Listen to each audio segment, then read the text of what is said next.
after Rico beat Badr Hari at Collision 1, people started referring to him no longer as the Prince of Kickboxing, but as the King of Kickboxing, and he was doing it in the ring. 5 straight victories.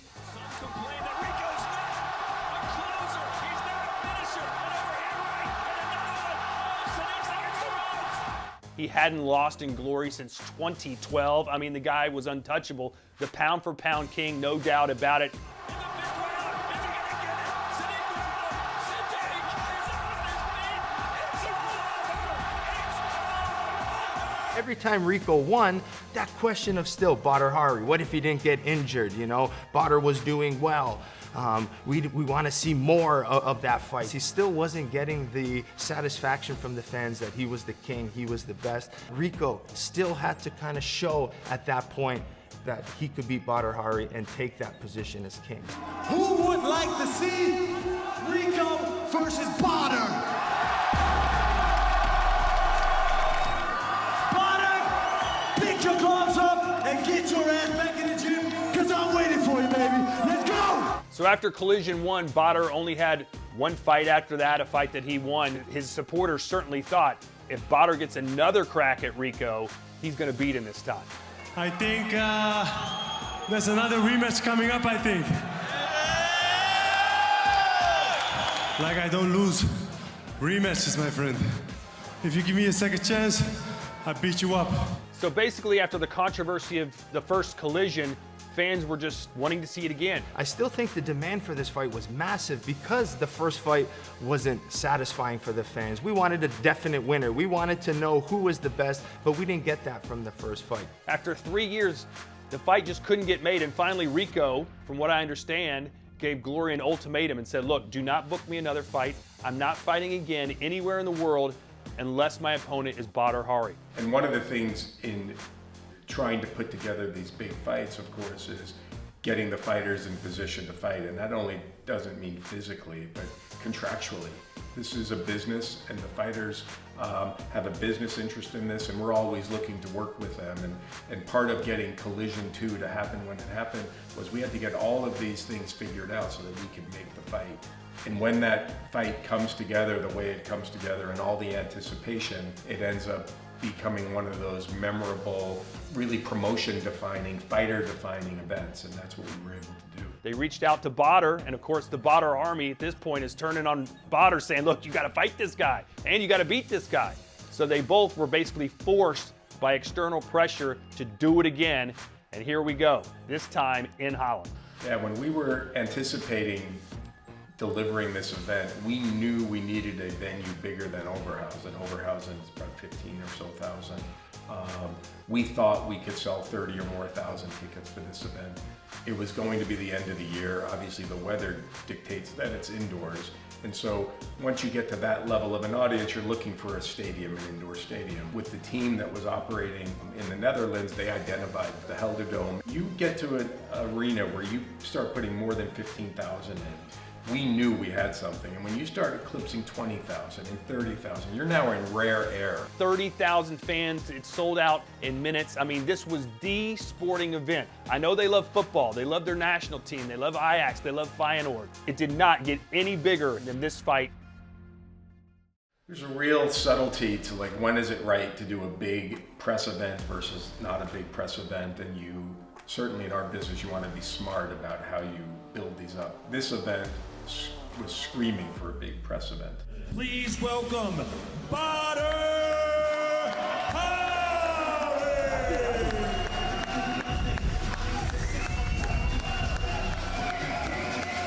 The reigning, defending, heavyweight champion of the world, Rico!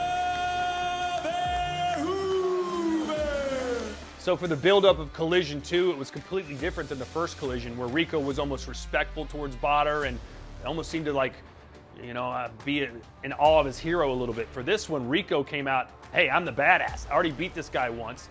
Yeah, either way, he's gonna quit anyway, or he's gonna get knocked out. So that's what's gonna happen the 21st of December. I was waiting for this moment in this conversation. He can go fuck himself. I'm gonna knock him out the 21st December. As for Badr Hari, at the press conference, he couldn't have been more charismatic. He was talking trash to Rico and getting it back. Rico called him basically a faker, that he faked his injury in the first collision.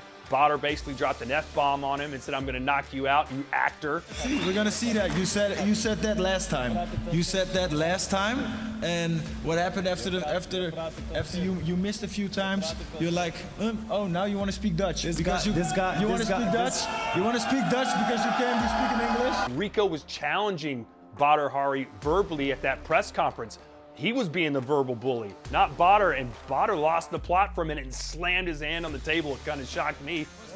What's gonna happen? You're gonna 21 December, bro. You're gonna cry again? You will see, my friend. Now, is it my left or is it my right arm? Is it my left or is it my right? I don't know. You will see. We're gonna see. We're gonna see. Everybody knows. Je acteert niet, bro. Wat acteren je niet? Je acteert. Can you speak in English so everybody understands? So you understand. Ik acteer niet, brada. Je acteert. Hey, I'm not an actor. Hey. Don't try to be somebody you're not. 21, bro. You're not a fighter. You're not a fighter. You have a very small heart. Very small heart. 21 December. Yeah, make sure you fight. Yeah, I'll be there, motherfucker. Make sure you fight and stop crying. 21 December. I was like, wow, how about Rico getting underneath Badr's skin? That never happens to Badr Hari. And I was like, hey, point Rico Verhoeven. Oh, you need your Badr army, huh?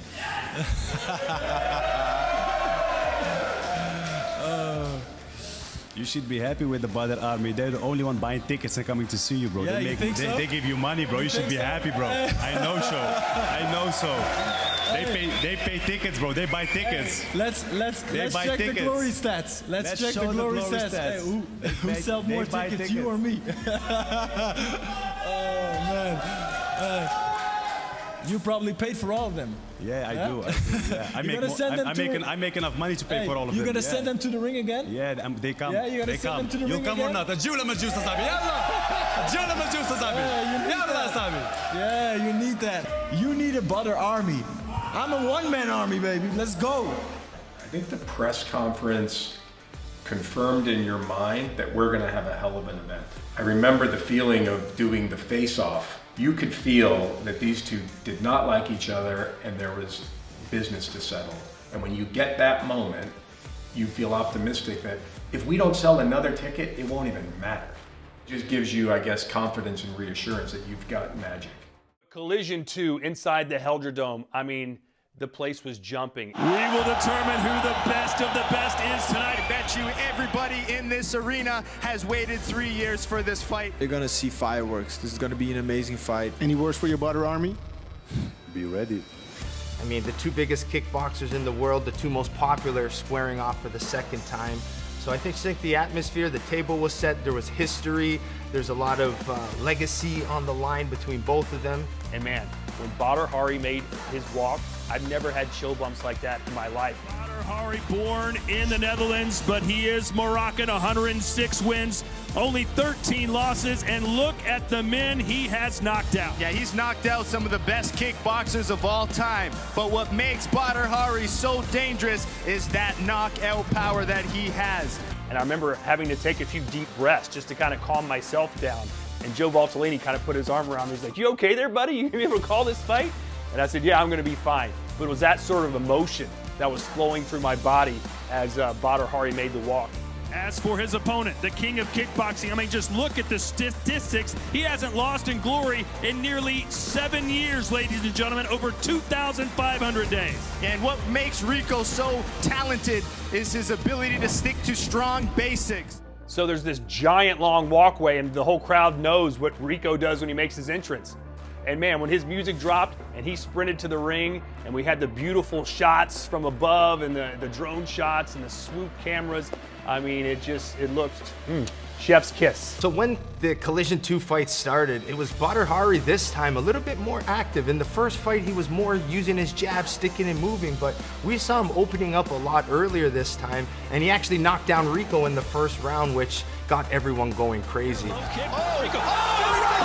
The right hand just put the king down, and it is a knockdown. The first time his glowing career, Rico's been down. Right after that, I mean, Badr just started doing what Badr does, got aggressive, started whipping his combinations, and he looked great. So for Badr Hari to, come out of that injury To come back in this first round, to get a knockdown, and to be 10-8 in that first round was something crazy for the fans.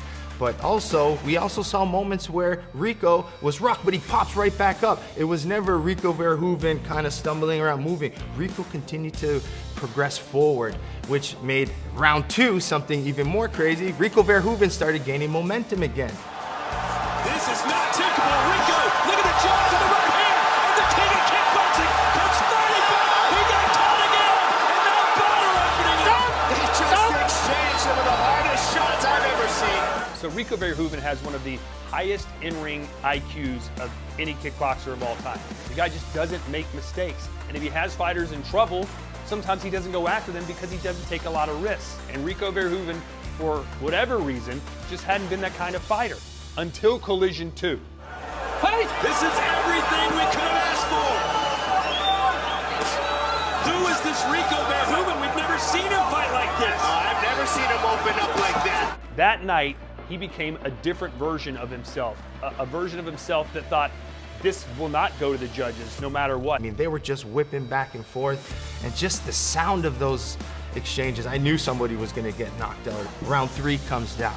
All of a sudden, boom, Badr Hari gets a knockdown with a left head kick. See how the judges scored that, all 5 giving it to the champ. Oh, and a high kick sends Rico down again! Rico gets dropped.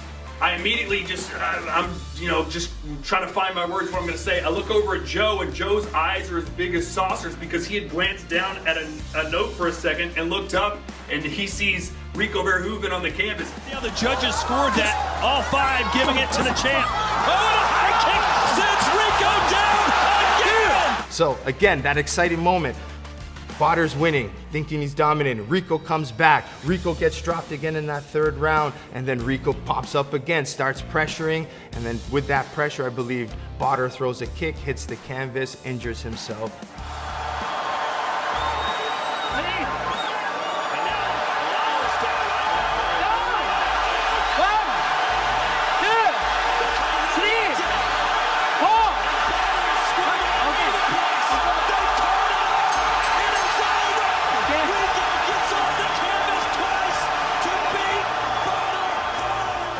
So Badr's down, he's grabbing his leg, and then it becomes obvious he's not going to be able to continue. And you're thinking, oh, not again. Not again. And this was the fight you thought, if you're a Badr fan, he was on the cusp of winning. He dropped the champ twice, and no, it's going to have an inconclusive ending again. And, I thought Rico handled that moment really well because I think he was asked afterwards, basically, hey, what do you say to the people that say you got dropped twice? Guys, let me tell you this. If you say, Rico, you went down twice, you was losing this fight. You are right. You are right, but this fight, and a fight ain't over till it's over. Till the 5th bell rang, that's when it's over. So I was still in this motherfucking fight. And certainly Rico proved to me that he has that true warrior spirit, because after he got up from that 2nd knockdown, he was right back, locked and loaded again.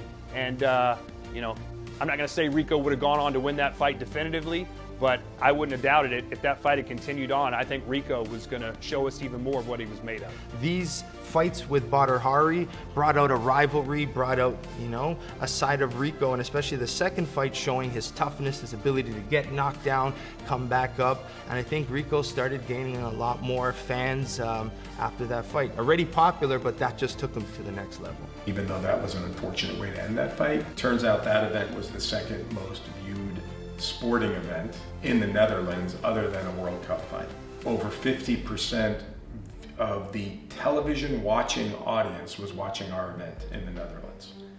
We had 3.5 million people watching the event. We really had a cultural moment.